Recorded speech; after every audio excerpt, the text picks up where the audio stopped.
안녕하세요 여러분, 마취 탐정 사무실에 찾아오신 여러분들 다시 한번 반갑습니다. GSAT NCS 문제 해결 능력계 명탐정 복지훈입니다. 지난 시간에 이제 흥미로운 방법, 그러니까 약간 좀 재밌기도 하고 방송에 혹은 이제 영화에 그래 나왔던 피셋 문제 한번 풀어봤어요. 그 피셋 문제는 NCS에도 영향을 미치고 또 이제 문제 소재들이 뭐 대기업 인적성 이런 데서도 이제 가끔 볼 수 있는 문제 유형이기 때문에 한번 살펴봤고, 그리고 그런 문제 유형들은 한번 본 것과 안 본 것의 경험의 차이가 커요. 그래서 한번 이제 살펴봤다고 보시면 되겠습니다. 유익한 영상이었기를 바라면서 오늘의 주제 소개해드리도록 하겠습니다. 오늘 주제는요, 요거는 NCS에서는 등장하는 곳도 있고 안 하는 곳도 있어요. 또 이 내용이 문제 해결 능력일 수도 있지만 수리 영역에서 나오는 경우도 있어요. 예, 수리 영역에서 나오는 것처럼 수리 영역에서 나온다는 말처럼 아무래도 숫자와 관계된 거겠죠. 그래서 오늘 주제는 수추리, 문자 추리입니다. 수추리, 문자 추리 같은 경우는 예전에는 이게 인적성 그러면 가장 먼저 생각나는 문제 유형 중에 하나였어요. 그러니까 전통의 강자죠. 삼성 같은 경우도 처음에 한 5문제는 기본적으로 수추리 문제, 문자 추리 문제는 나왔었거든요. 근데 요즘은 약간 좀 그 비중이 줄어드는 것 같은 느낌이 들긴 하지만 그래도 주구장창 언어 추리만 볼 수도 없고, 그리고 여전히 수추리, 문자 추리가 나오는 것도 있기 때문에 이것에 관한 거는 한번 정리할 필요가 있어 보였어요. 그래서 이번에 한번 수추리, 문자 추리를 한번 가져와 봤습니다. 이번 문제도 함께 풀어보면서 사건 완벽하게 한번 해결해 보도록 하죠. 오늘도 저만 믿고 따라오세요. 문제 먼저 한번 보고 오시죠.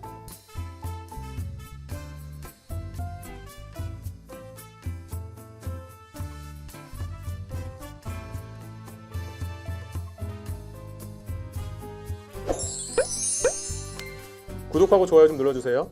자, 일단 1번 문제. 세 자리 숫자 만만치 않습니다. 그죠? 먼저 이런 문제들이 나오면 뭐부터 하는 게 가장 좋으냐면 기본부터 찾는 게 좋아요. 기본이라고 하는 건 뭐냐?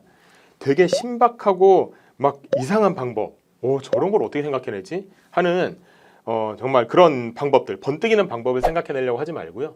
더하기 빼기부터 이제 성실하게 한번 해보는 거예요. 자, 근데 576에서 234를 빼요?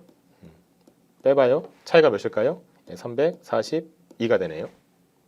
근데 이게 또 이 차이를 보니까 여기서는 그 다음으로 넘어갈 때 그 다음으로 넘어갈 때는 341을 더해야 돼요. 근데 여기서는 이제 빼기네요. 그죠? 일단 빼기 얼마 정도 돼요? 일단 그냥 대충 적을게요. 근데 다시 빼기 얼마예요? 근데 다시 더하기 얼마예요?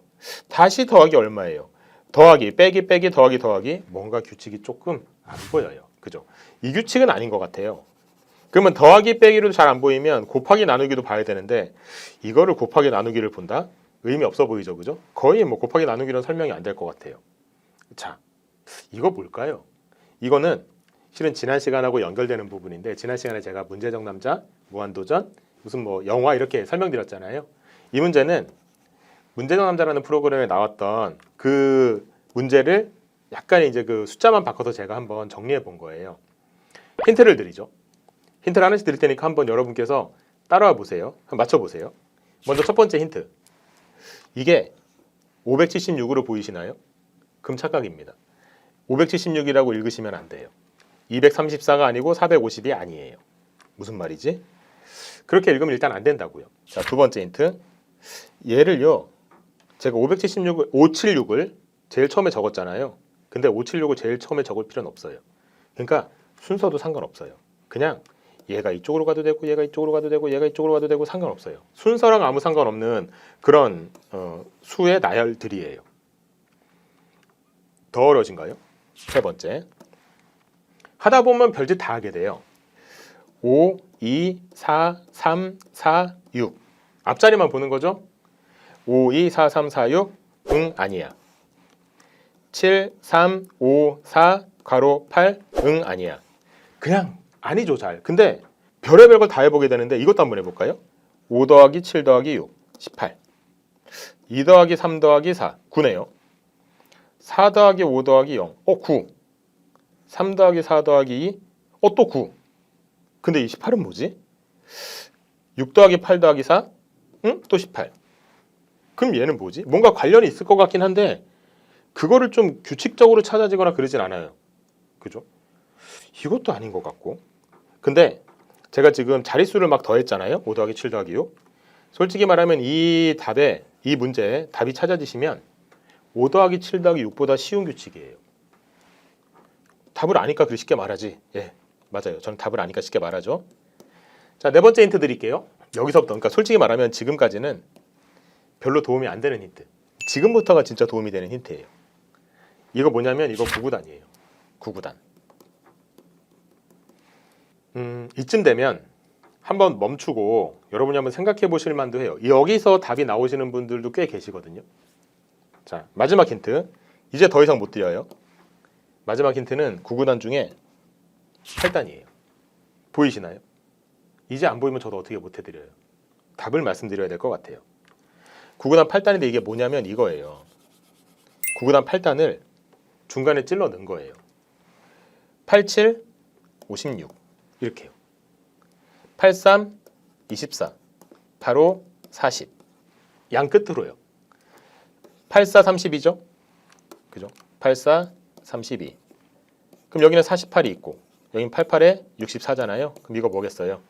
예, 86에 48이죠. 그죠? 그래서 답이 3번 이에요. 어때요? 와, 짜증나.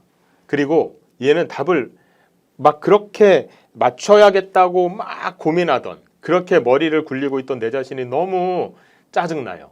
이런 문제 때문에 내가 이러고 있었다고? 이렇게요. 그런데 여기서 제가 아주 중요한 질문을 할 거예요. 이 질문 잘 답하셔야 돼요. 여러분의 이 수출에 관한 전략이 담겨 있는 질문이에요. 자, 이 문제는 어려운 문제예요? 쉬운 문제예요? 요거 답할 수 있어야 돼요. 어려운 문제, 쉬운 문제. 왜냐하면 일단 인적성이라고 하는 건 기본적으로 시간만 주면 푸는 경우가 많습니다. 근데 너무 시간이 부족한 게 문제잖아요.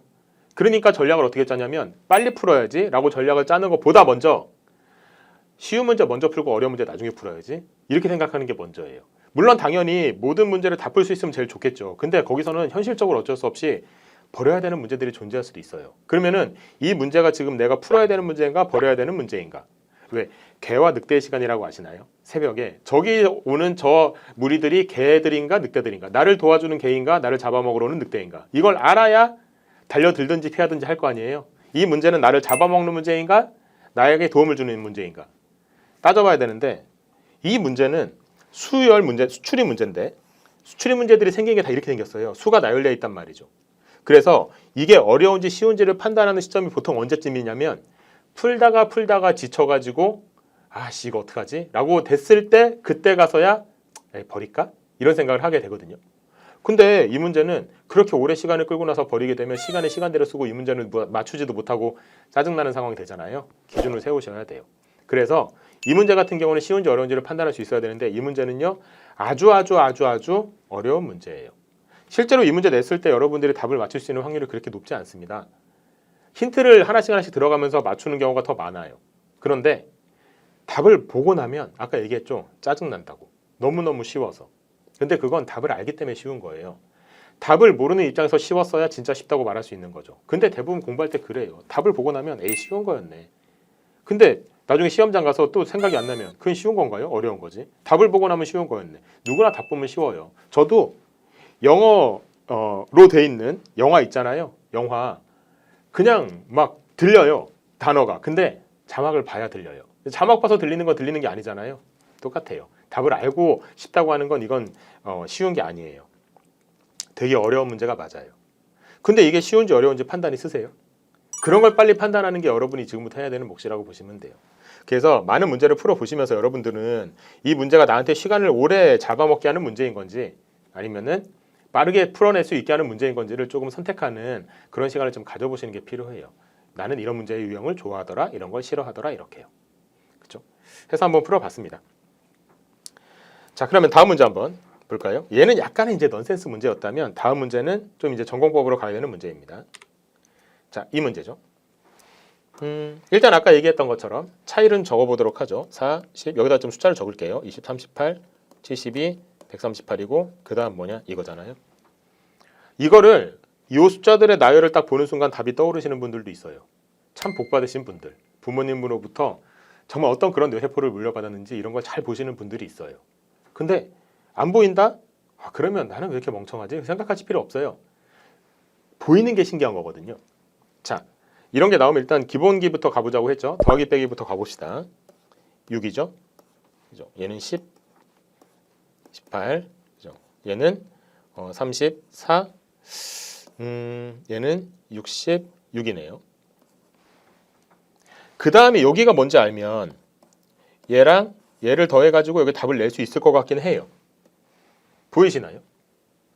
여기서 보이시는 분들이 실은 여기서 보이시는 분들보다 여기서 보이시는 분들이 조금 더 많아요. 그렇다고 해서 무조건 다 보이는 건 아니거든요. 자, 근데 이 문제는 한 번 더 내려가 볼게요. 한 번 더 내려가 보는 이유는 내려가 보면 압니다. 4, 8. 희망과 소망이 막 샘솟지 않으세요? 이걸 쓰면 좋겠다라는 소망, 그리고 이 문제가 풀릴 것 같다는 희망, 뭐 이런 게 보이시죠? 실제로 이 문제 같은 경우에는 여기 요 지점에 12나 16이나 이런 게 오면 참 좋을 것 같아요. 그죠? 그런데 실제로 계산해 보면 여기를 계산해 보면 이거는 16이 맞아요. 그죠? 그래서 16 이렇게 되죠. 이쯤 되면 이제 확인 차원으로 끝나요. 32가 맞는가? 맞네. 두 개 더니까 30이 맞네. 그럼 여기는 64가 되겠네. 두 개 더하면 120, 130이 되네요. 그럼 두 개 더하면 여기서 268이 되겠죠. 예. 그래서 답이 2번. 이렇게 되는 문제거든요. 일단 답은. 자, 근데 답을 찾아내는 게 중요한 게 아니죠. 이게 무슨 원리지? 원리로 따지면 여기로 따지면 원리는 쉬워요. 이거 무슨 원리예요? 곱하기 2죠. 이건 뭐 누가 몰라요. 그죠? 근데 여기서 혹시 규칙 안 보이세요? 여기도 규칙이 있어요. 뭐냐면 곱하기 2에다가 빼기 2 한 거예요. 보이시나요? 6이 12 빼기 2 하면 10이에요. 10에다 2 곱하면 20이죠? 빼기 2. 36 빼기 2. 2배 하면 2배 하면 68 빼기 2. 이렇게 되잖아요. 그럼 이것도 2배 하면 132 빼기 2 하면 130 되잖아요. 그러니까 여기서 답을 찾으시는 분도 있다는 거 아니에요. 이쯤 되면 여기도 뭐가 있을 것 같은데 라는 생각이 들지 않으세요? 이렇게 되는 거 보니까 여기는 곱하기 2에다가 제가 빼기 n 이 정도로 좀 설명을 드릴까요? 뭐 더하기 n 정도로 봐도 될 것 같고요. 자, 2배 해볼까요? 428 더하기 2죠. 요거 2개 해볼까요? 그럼 더하기 0이죠. 요거 2배 해볼까요? 빼기 2예요. 2씩 줄어들고 있네요. 그죠? 요거 2배 하면 8이시면 76이잖아요. 예, 빼기 4 빼기 6 빼기 8 이렇게 돼요. 실제로 138 곱하기 2 해보세요. 그럼 얘 같은 경우는 276이 되죠. 빼기 8 268 맞잖아요. 그죠? 이렇게 해서 답이 나와요. 자, 이렇게 되면 처음에 이걸 찾아내셨던 분은 되게 신기한 것 같아요. 그죠? 어떻게 더하기 이게 빼기 1씩 줄어드는 걸 어떻게 보였을까? 근데 여기 오면 이거는 안 보이는 게 신기하죠. 4, 8, 16 이러면 안 보이는 게 신기해요. 자, 그런데 이런 문제를 풀 때 정답에 해답에는요. 보통 이런 식으로 적혀 있어요. 이런 식으로. 그러니까 곱하기 2에다가 더하기 n을 하는데 그 더하기 n이 마이너스 2씩 줄어든다. 2씩 줄어든다. 이런 식으로. 설명하고 끝. 그리고는 밑에 있는 것들을 보질 않아요. 그런데 이 문제를 요거라고만 생각하고 그냥 이거일 수밖에 없다. 이거 말고는 다르게 설명하는 방법이 없다라고 생각하면 그러면 되게 시각이 편협해지죠. 그리고 그거 못 찾으면 이 문제는 못 푸나 보다라고 생각을 한단 말이에요. 되게 좁아져요. 시각이. 그러니까 자꾸 다른 식으로 생각을 해보는 연습을 하는 게 좋아요. 그러다 보면은 되게 쉬운 규칙으로 찾아낼 수 있기도 하죠. 물론 이렇게 내려오면 시간은 좀 더 걸릴 거예요. 근데 눈 멀뚱멀뚱하게 뜨고 계속 눈으로만 보다가 시간을 버리는 것보다는 그래도 손을 움직여가면서 뭔가 실마리를 찾아가는 거, 이게 훨씬 더 문제를 푸는 데는 더 필요한 거 아니겠어요? 그래서 이런 식으로 똑같은 답이 나올지라도 다른 규칙으로 설명할 수는 없는지도 생각해 보는 것도 여러분이 좀 연습을 해보시는 게 필요합니다. 자, 됐죠? 이렇게 해서 이제 2번 문제 한번 풀어봤습니다. 자, 다음 문제도 한번 볼까요? 자, 다음 문제 같은 경우에는 알파벳인데 알파벳으로 되어 있는 거 이거는 문자출인데요. 지금 3번, 4번 다 문자출이죠. 문자로 되어 있는 거는 가장 먼저 기본적으로 해야 되는 게 이걸 숫자로 바꾸는 거예요. 물론 다른 방식으로 많이 쓰기도 합니다. 이 문자 자체를 도형처럼 쓰기도 해요. 예를 들면 여기에서 여기 A, D, G, J, M, P 여기만 딱 볼게요. 여기만 보면 어떻게 해도 이걸 그룹을 지을 수 있냐면 A하고 D하고 M을 한 그룹으로 묶고요. G하고 J하고 P를 한 그룹으로 묶을 수도 있어요. 이건 뭘로 묶은 거냐면 A, D, M은요.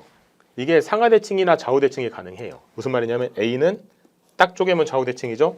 D는 딱 쪼개면 상하대칭이잖아요. M 같은 경우도 좌우대칭이 되죠. 근데 G나 J나 P 같은 경우는 그게 안 되죠. 뭐 그런 식으로 문자를 도형처럼 써서 문제를 구성하는 경우도 있어요. 근데 얘는 그건 아니에요. 그거는 하다 안 되면 나중에 생각하는 거고요. 기본적으로는 얘를 다 숫자로 바꿔야 돼요. 자, 숫자로는 어떻게 바꿀까요? A는 숫자로 뭐 같아요? A는 숫자로 1이에요. D는요? 4예요. G는요? 7이에요. J는 10, M은 13, P는 16. 누구 맘대로? 이거는요. 기본 중에 기본인데 문자가 나오면 얘를요. 몇 번째 문자인지 알파벳이면 몇 번째 알파벳, 한글 자음이면 몇 번째 자음, 한글 모음 몇 번째 모음인지를 딱 표시하는 거를 기본으로 하는 거예요. 그걸 하고 규칙을 찾아내보고 그게 안 되면 그 다음에 막 이것저것 생각해 보는 게 그 다음 순서예요. 그렇게 가셔야지 막 처음부터 이상한 거 찾으려고 하면 안 돼요. 그러면은 A가 왜 1일까? 그 D는 왜 4일까? 이거죠. A, B, C, D, A, B, C, D, E, F, G. 그러면 P는요? A, B, C, D, E, F, G, H, I, J, K, L, M, N, O, P. 신나게 노래 부르고 있어요. 그러면 이제 답이 뭐냐면 이거 규칙은 보이죠? 더하기 3, 더하기 3이잖아요. 그럼 여기도 마찬가지 더하기 3일 테니까 19가 되거든요. 자, 19 찾아보세요. A, B, C, D, E, F, G, H 이러고 있다고요. 그죠? 그래서 이거를 일일이 이걸 하고 있어야 되냐? 해서 답을 맞출 수는 있죠. 근데 좀 그렇잖아요. 없어 보인다는 말은 좀 죄송하고 좀 더 효율적인 방법을 찾을 수 있을 것 같아요. 그게 뭐냐? 첫 번째, 외우세요. 이 정도는 외울 수 있어요 라고 말씀하시는 분도 있거든요. 외우세요. W23, Q17 맞죠? 예, 그 다음에 K 11, J는 10, N은 14 뭐 이런 식으로 M은 13 뭐 이런 식으로 그냥 외우세요. 근데 이 외우는 게 솔직히 저는 인적성 시험이라고 하는 게 외우는 시험이 아니잖아요. 그래서 외우는 것 쪽으로 저 여러분들을 이렇게 인도하고 싶진 않아요. 그러면 그 나머지 방법 뭐가 있을까? 외우지 않고 이런 문제를 빠르게 푸는 방법. 그러니까 적어 놓으세요. 이 정도는 여러분이 제 거 안 봐도 적을 수 있죠. A, B, C, D, E, F, G, H, I, J, K, L, M, N, O, P, Q, R, S, T, U, V, W, X, Y, Z 제가 적었거든요. 자, 이거요. 솔직히 제가 그냥 막 말로 하면서 적어서 그렇고 여기 지금 쓰는 게 좀 익숙하지 않아서 여러분 시험장에서 적는다고 쳐봐요. 이거 30초도 안 걸려요. 이 30초 아끼려고 하다가 문제 풀 때마다 이러고 있어요. 그러면은 제가 해봤는데 한 문제 풀 때는 손가락으로 하나 적어 놓나 비슷해요. 당연히 정답률은 적어 놓는 게 훨씬 더 높고요. 근데 두 문제 이상 풀잖아요. 적어 놓은 게 더 빨라요. 바로바로 눈으로 보면서 하는 게 빨라요. 막 집중력 흐트러져요. A, B, C, D, F, G 하다가 막 너 이렇게 됐는데 이게 가만히 있어. 14야 16이야. 이러고 앉아있고 막 그래요. 그러니까 한번 적어 놓으세요 그냥. 이 정도 시간을 괜히 아끼지 마시고 이거 해가지고 정답률 확 올리세요. 그럼 보이잖아요. A가 1, D가 4, 그죠? G는 7. 여기 이제 5개씩 끊어놨으니까 일부러 5개씩 끊어놓은 거예요. 이렇게. 예, 그리고 뭐 J는 10, M은 13, P는 16. 그러니까 아까 19 뭐예요? 여기 있잖아요. 그러니까 S가 답이지. 뭐 이렇게 되는 거예요. 빼기 하면 더 좋아요. 빼기 할 때는 적어놓는 게 훨씬 더 좋아요. 예를 들어 R 빼기 4 뭐 같아요? R은 18 빼기 4는 14 그러면은 14는 N 그래서 N 이게 되시는 분도 있지만 이걸 거꾸로 알파벳 이건 손가락으로도 못해요. A, B, C, D, F, G, L, M, O, P, Q, R 다시 A, B, C, D, F, G 이러고 있거든요. 그러는 것보다 그냥 차라리 적어놓는 게 나아요. 자 이렇게 해서 이제 알파벳도 한번 해봤고요. 그러면 한글 자음도 한번 해봐야 되겠죠? 그죠? 아까 봤던 문제 4번입니다. 얘도 적어 놓을까요 그냥? 가나다라? 가나다라 마 세종대왕님이 만드신 마바사 아자 차 카 타파하 적었어요. 14개네요. 그죠? 숫자로 적어볼까요? 미음은 5, 치읓은 10, 시옷은 7, 히읗은 14, 키읔은 11, 이응은 8. 이쪽에다 숫자로 좀 적어볼게요. 5, 10, 7, 14, 11, 8 더하기 5, 빼기 3, 더하기 7, 빼기 3, 빼기 3 이상한데? 규칙이 안 보이는 것 같으니까 곱하기 나누기로 좀 해볼까요? 곱하기 나누기는 여기는 곱하기 2죠. 이런 건 곱하기 10분의 7 이렇게 일부러 할 필요 없어요. 여기는 다시 곱하기 2죠. 그러니까 이게 곱하기 2로 바뀌네 이게. 이러면은 곱하기 빼기 3, 곱하기 빼기 3이 보이는데 여기서 갑자기 빼기 3이 태클이 들어와요. 그죠? 그래서 얘 같은 경우는 뭐지? 그러면은 만약에 이게 숫자로만 된 문제였다면 이 규칙을 포기해야 돼요. 근데 이건 숫자로만 된 문제가 아니라 문자를 숫자로 바꾸는 과정이 있었잖아요. 자, 그래서 여기 있는 이응이 혹시 8이 아니라 다른 건 아닐까? 라고 생각해 보시는 것도 필요해요. 그럼 뭐가 가능할까요? 여기서 실제로 해보면 곱하기 2라고 만약에 봐요. 그럼 이게 22가 돼야 되거든요. 이응이 22가 되는 경우가 있을까? 있어요. 어떻게 되는 걸까요? 여기서 14잖아요. 그 다음에 다시 기역, 니은, 디귿 이렇게 가는 거예요. 순환되는 거죠. 순환되게 되면 그러면은 14, 15, 16, 17, 18, 19, 20, 21, 22 이렇게 해서 22가 돼요. 그러니까 이렇게 순환되는 경우도 좀 생각을 해보셔야 돼요. 숫자가 커지게 되면. 그래서 얘는 8이 아니라 22였던 거구나 라고 할 수 있고, 그럼 곱하기 2가 맞죠. 그럼 그 다음에 할 거는 빼기 3이잖아요. 빼기 3도 22 빼기 3 하면은 이게 19가 되는데 19가 뭐였지라고 가는 것보다 적어놓은 게 있으니까 이걸로 가는 거예요. 이응 빼기 3이면 하나, 둘, 셋, 미음이구나 해서 답이 미음 2번 이렇게 이제 할 수 있다는 거죠. 그렇죠? 이렇게 해서 어떤 문자를 이용해서 문제를 풀 때도 기본적으로 수추리에 그 문제 푸는 법을 가져오는데, 그 수로 바꿀 때, 숫자로 바꿀 때 이렇게 빨리 적어놓고 문제를 숫자로 바꿔놓고 문제를 푼다던가 이런 기술들을 쓰시면 좋다. 그리고 문자라고 하는 게 어느 정도 한정돼 있다 보니까 큰 숫자가 나오게 되면 이게 순환돼서 다시 한번 돌아서 숫자가 적용되는 경우도 있다. 이렇게 이제 생각해 보시면 좋겠다. 예, 그렇게 말씀을 드립니다. 구독하고 좋아요 좀 눌러주세요. 자, 오늘 또 수문자 추리 한번 같이 풀어봤어요. 어떠세요? 처음에는 나왔던 문제가 이게 쉬운 건지 어려운 건지 모르겠는 문제부터 알고 나면 재밌는 것 같기도 하고, 근데 또 이제 시험장에서 만나기에는 약간 부담스러운 것 같기도 한, 그래서 어떻게 공부해야 될지 방향을 모르겠는 그런 유형이기도 하거든요. 그래서 여러분들이 조금 수추리 같은 경우도 그렇고 어떤 문제들을 풀어야 될지, 어떤 문제를 풀지 말아야 될지를 어느 정도 좀 유형화시키는 게 필요하고요. 그다음에 문자 추리 같은 경우에는 그냥 손가락으로 하면 돼, 그렇게 쉽게 생각하지 마시고 조금이라도 빠르게 정확하게 할 수 있는 방법이 있다면 그 방법을 생각해 보시면서, 저는 이제 적어놓는 걸 추천을 드렸지만 그렇게 하시면서 문제를 풀어보시는 것도 좋은 방법일 것 같아요. 매번 말씀드리지만 한번 보고 넘기지 마시고 꼭 복습을 하셔야 됩니다. 여러분 것으로 만드시려면요. 궁금한 점이 있으시면 댓글로 의뢰해 주시고요. 저희가 다 읽어봅니다. 읽어보고 같이 문제 해결해 드리도록 하겠습니다. 구독, 좋아요, 알림 설정 해주시면 유익한 영상 더 많이 받아볼 수 있습니다. 물론 저희에게도 여러분에게도 도움이 됩니다. 자, 오늘 맞추는 여기까지입니다. 다음 시간에 뵙도록 하겠습니다. 오늘도 수고 많이 하셨습니다.